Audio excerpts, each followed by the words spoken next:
call this little area outside my closet where I have all of my wheat themed and inspired memorabilia. I don't even know what you would call it. People like have given me so many things and drawn things and found things for me. And now they're all in one place. And I just love this little space. I walk through it, going into my closet and out of my closet. And anyway, that's where I am in front of my wheat wall.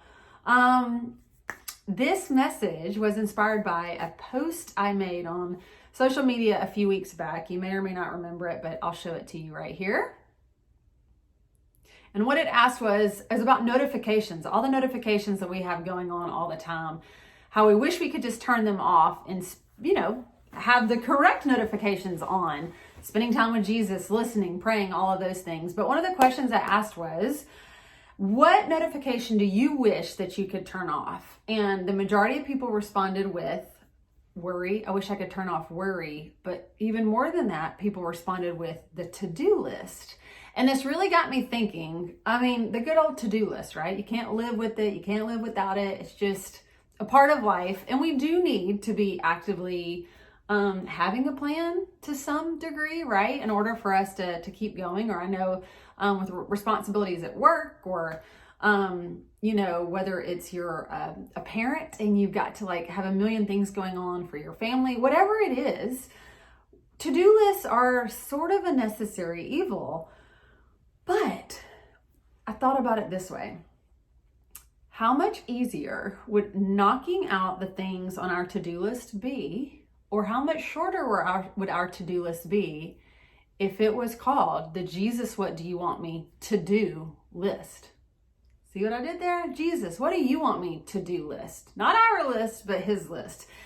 Seriously though, what if we woke up every morning and we're intentional about asking God, what is it you have for me to do today? Because I've got all of these things to do and I want you to direct me on what I should do. Would our to-do list get shorter? Would we have just supernatural strength to finish all the things on our list? Would it be a combination of both of those things? Because the reality is we feasibly cannot get everything done that we need to do. We cannot be everything to everybody, which, side note, we were never meant to be everything to everybody. There's a lesson in that at a later date, maybe.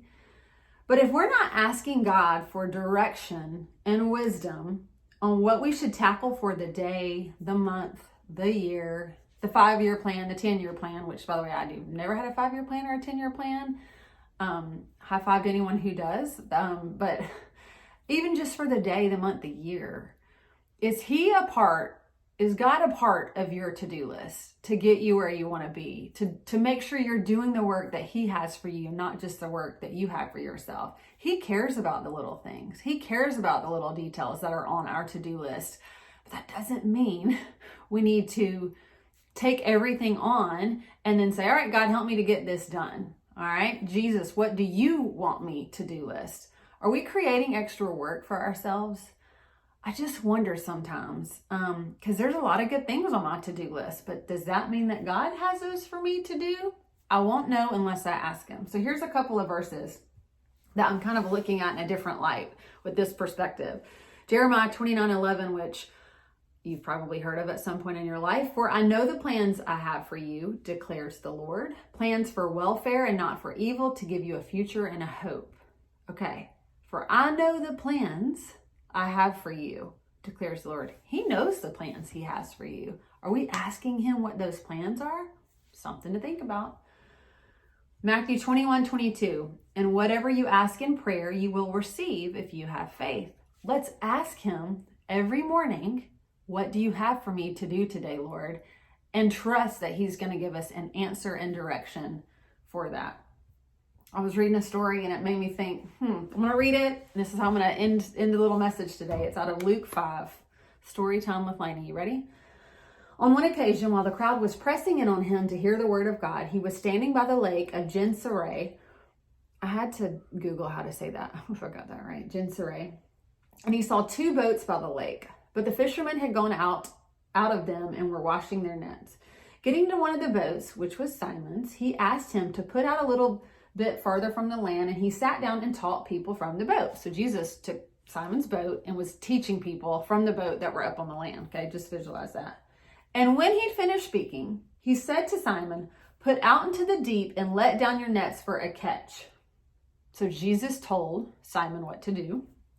Simon answered, "Master, we toiled all night and took nothing. But at your word, I will put down the nets." And when they had done this, they enclosed a large number of fish, and their nets were breaking. They signaled to their partners in the other boat to come and help them, and they came and filled both the boats, so much so that they began to sink. But when Simon Peter saw it, he fell down at Jesus' knees and said, "Depart from me, for I'm a sinful man, Lord." For he and all who were with him were astonished at the catch of fish that they had taken. So here's my question. Jesus' words told Simon what to do, and they caught more fish than they could even handle and were astonished. And it drew people to the Lord to see this. But the night before, they had toiled all night and caught nothing. What if they had simply gone to Jesus, who was alive and well in their day, right in front of their face, and said, "Hey, Jesus, where should I be casting my nets? What should I be doing right now?" And he could have told them, "Hey, wait till tomorrow and I'll take you where to go." Now, I'm using that as an example of sometimes we don't know what we're missing by not asking Jesus for direction. And my encouragement to you is today, tomorrow, and the next day, let's make it a habit to have not a to-do list, but a Jesus, what do you want me to do list. Sound good? I'll see you soon in the Wheatfield.